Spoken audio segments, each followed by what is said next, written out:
السلام علیکم ورحمۃ اللہ وبرکاتہ۔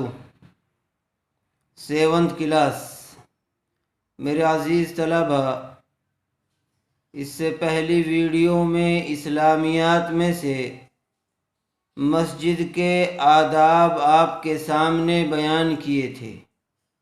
مسجد کے آداب میں سے آداب نمبر 4 تک آپ کو سمجھایا گیا تھا۔ آج نمبر 5 سے دیکھیے۔ مسجد میں انگلیاں نہ چٹکانا۔ مسجد میں انگلیاں نہ چٹکانا یعنی مسجد میں بیٹھ کر انگلیاں چٹکانا اچھی بات نہیں ہے۔ اس لیے مسجد میں کوئی ایسی حرکت نہیں کرنی چاہیے، بلکہ ہم مسجد میں جتنی دیر بھی بیٹھیں یا نماز کے انتظار میں بیٹھے رہیں تو اس میں کچھ نہ کچھ اللہ کا ذکر کرتے رہیں، ورنہ تو خاموشی سے بیٹھے رہیں۔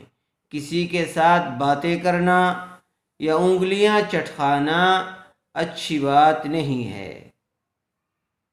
ادب نمبر 6، مسجد میں آواز بلند نہ کرنا۔ مسجد میں آواز بلند نہ کرنا یعنی زور زور سے نہ بولنا۔ اگر لوگ نماز میں مشغول ہوں تو تلاوت بھی آہستہ آواز میں کرنا، یعنی باتیں کرنا تو زور زور سے دور کی بات، بلکہ عموماً مسجد میں کوئی نہ کوئی، خاص طور سے نماز کے اوقات میں کوئی نہ کوئی نماز پڑھتا رہتا ہے، اس لیے ایسے اوقات میں تلاوت بھی آہستہ آواز سے کرنی چاہیے۔ اور باتیں کرنا تو ویسے ہی بری بات ہے، وہ بھی زور سے بولنا یہ بالکل اچھی بات نہیں ہے۔ اگر کسی ضرورت سے کسی سے کچھ کہنا پڑے تو آہستہ سے بولیں، بلند آواز سے نہ بولیں۔ ادب نمبر 7، کسی نمازی کے سامنے سے نہ گزرنا۔ اگر کوئی نماز پڑھ رہا ہے تو اس بات کا خاص خیال رکھیں کہ اس کے سامنے سے حتی الامکان نہ گزریں، اور نماز پڑھنے والے کو بھی چاہیے کہ راستے میں نیت نہ باندھیں، یا اگر آگے جگہ خالی ہے بالکل پیچھے کھڑے ہو کر نماز نہ پڑھے، بلکہ مناسب جگہ تلاش کر کے وہاں پر نماز ادا کرے۔ مسجد میں دنیا کی باتیں نہ کرنا۔ مسجد میں دنیا کی باتیں نہ کرنا۔ مسجد اللہ کا گھر ہے، مسجد عبادت کے لیے بنائی گئی ہے، اس لیے جب آپ مسجد میں جائیں تو اللہ کے ذکر میں مشغول رہیں، اللہ کی یاد میں مشغول رہیں، وہاں ادھر ادھر کی باتیں نہ بنائیں۔ گم ہونے والی چیز کا اعلان مسجد میں نہ کرنا۔ اگر کوئی چیز گم ہو گئی ہو تو اس کا اعلان مسجد میں نہیں کرنا چاہیے۔ مسجد میں کوئی ایسا کام نہ کرنا جس سے مسجد کی بے حرمتی ہوتی ہو، جیسے لڑائی جھگڑا، خرید و فروخت، ناسمجھ بچوں کو مسجد میں لانا وغیرہ۔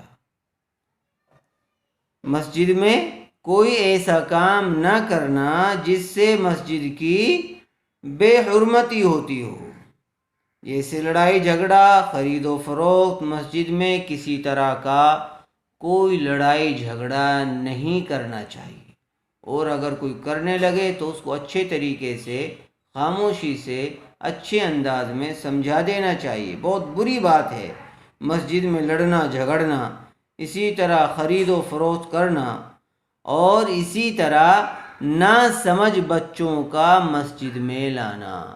زیادہ چھوٹے بچوں کو، ناسمجھ بچوں کو مسجد میں نہیں لانا چاہیے۔ اس سے دوسرے لوگوں کی نمازیں بھی خراب ہوتی ہیں. وہ رونے اور چلانے لگتے ہیں، یا چونکہ نہ سمجھ ہے تو ہو سکتا ہے وہ کوئی مسجد میں پیشہ وغیرہ بھی کر دیں. اس لیے نہ سمجھ بچوں کو نہیں لانا چاہیے. بچے کو اتنی سمجھ ہونی چاہیے کہ اس کو معلوم ہو کہ یہ مسجد ہے، یہاں نماز پڑھنے آتے ہیں، یہاں باتیں نہیں کرنی چاہیے، یہاں خاموشی سے رہنا چاہیے.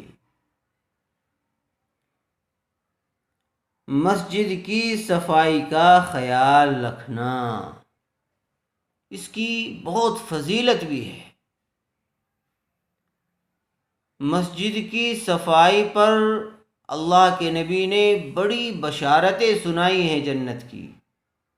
اس لیے ہمیں صرف جو مسجد کے خادمین ہیں ان کے اوپر ہی سارا کام نہیں چھوڑنا چاہیے، بلکہ ثواب کی ہمیں بھی ضرورت ہے. تو اس لیے ہمیں بھی مسجد کی صفائی کرتے رہنا چاہیے. اگر کہیں کوئی کوڑا کرکٹ پڑا ہوا ہے تو اس کو اٹھا کر جو ہے ڈسٹ بن وغیرہ میں ڈال دینا چاہیے. مسجد کی صفائی کا پورا خیال رکھنا چاہیے.